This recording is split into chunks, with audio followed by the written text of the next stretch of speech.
О, телевизията! Коста, а? Сезона дойде, лятото дойде, ви пак на курорта. Сега те разбрам. Дали за интервю си дошла? Няма проблем. При Бат Джоро няма проблем. Интервюта, лицензи, всичко е то при Бат Джоро. Бат Джоро не се представя от камери, моите обичи. Моите обичи, не е важното къде си, важното е да си там, бе. Аз що съм от 20 години на златните? Защото съм научен на труд. От едно време съм научен на труд. Едно време пари за гащи нямах, от пердета в общежитията да живее, гащи си направих. И всички чехкини бяха мои, Ай, колко сме шибали едно време да не разправям сега. Едно време, моите обичи, пари за влака нямах от Варна до София, пеша съм ходил. Ама трябва да знаеш защо. Мамо стара, едно време в фризер съм тръгнал тази година, хотел ще си купих. Ма само аз си знам що. Само аз си знам как. Какво като са германци, бе? Какво като си имали много пари? Искат да ни махнат ма няма да стане тази работа. Тази работа няма да стане. Това е Балкан туризм, бе! Това е цяла школа, бе, като Шаолин.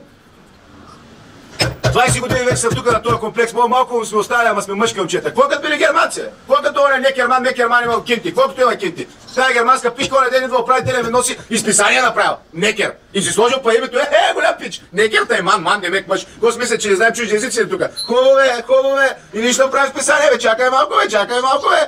И аз съм решил вече как ще го кръстя. Какъв е проблема? Батман. Бат от Бат Джоро, ман от мъж. Он ще ми се фука списание направил. Чудо голям мъж станал.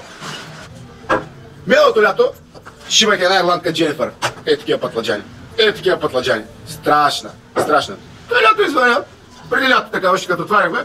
Викам, моето обича, викам, ви в Ирландия, колко ви да бира имате, бе? Защото чужденеца трябва да взеш много обича да си пие бирата. Пълна поза. Значи нашите е много по-хубаво, обаче лочат като свини. Тяхната си бира. Момичето гаджето ми вика, така и така, 5 вида бира. Аз мислех, че имат 105, те като нас 5. Отидах до София, намерих ги всички, ама много скъпи, бе. Много скъпи, аз нямам къде ми кирят на мен. Обаче взех по една бутилка от всяка, дал съм ги на готвача, да им разлепи етикета. Взел съм бурец с бира наливна нашинска, бухам етикета отгоре, много знаете каква е бирата. Бухам бира по 5 буреца на вечер продавам. Ама, трябва да знаеш как да му пипнеш душичката на туриста, бе. Неговата бира, на менютата съм направил една художничка на алеята. Много хубаво рисувам, момиченцето им нарисувало националното знаме. Той като си види националния флаг, той чужденеца готов пиян. Той поръчва. Това е Шаолин, бе.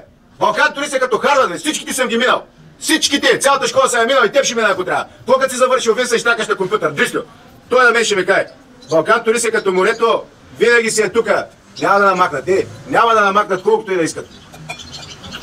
Тук пък един до мен стои някаква дискотека.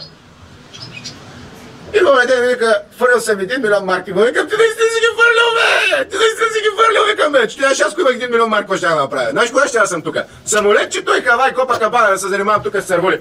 Дограмата му била 50 000 марки. Ама не е важна дограмата, си викам, веселбата е важна, ама той серен, той не разбира. Ще ми вземе клиентелата. Знаеш кога? Тази школа Шаолин деца е минал, си викам, на кой моето момче и теб ще мина. Взел съм сега едно помещение, бившо на Балкан турист. Цялото празно.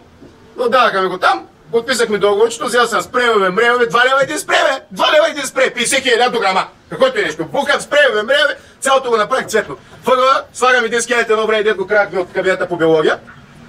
Викам един диджей, си носи диско и миско и го бухам и него въгъла.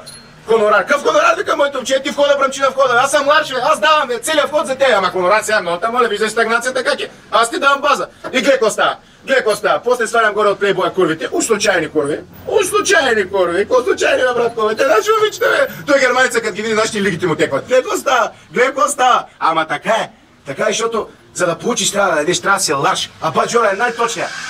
Аз цял живот съм дал. Майната им на парите, аз не съм за парите, аз искам на хората да им е густове. Искам един ден като дойда да кажат, ела Бат Джоро, само при тези ще идвам, защото си най-точният и си ларш. Още съм дал едни бележки такива на компютъра, дед го взех. Пише Бат Джоро. Имам един пилот, всяка вечер е при мен по една бутилка уиски изпива. Нека да изпива, колко е уиски 15 марки, бе.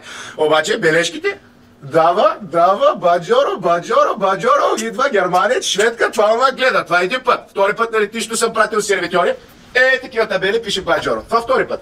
Той чужденеца 2 пъти, като види едно и също нещо. Къде ще отиде той? Къде ще отиде? Кажи, при мене. Туриста, обичам си точен с него и да му е кеф, пък аз съм и точен и печен. Той една баница е Бат Тижоро, затова всички му завиждат. Питай някой за Бат Джоро да виж какво ще каже. Питай персонал да виж какво ще каже. Най-точният, всеки ден кафето и солата от мен си го знаят. Без пари, защото съм младши.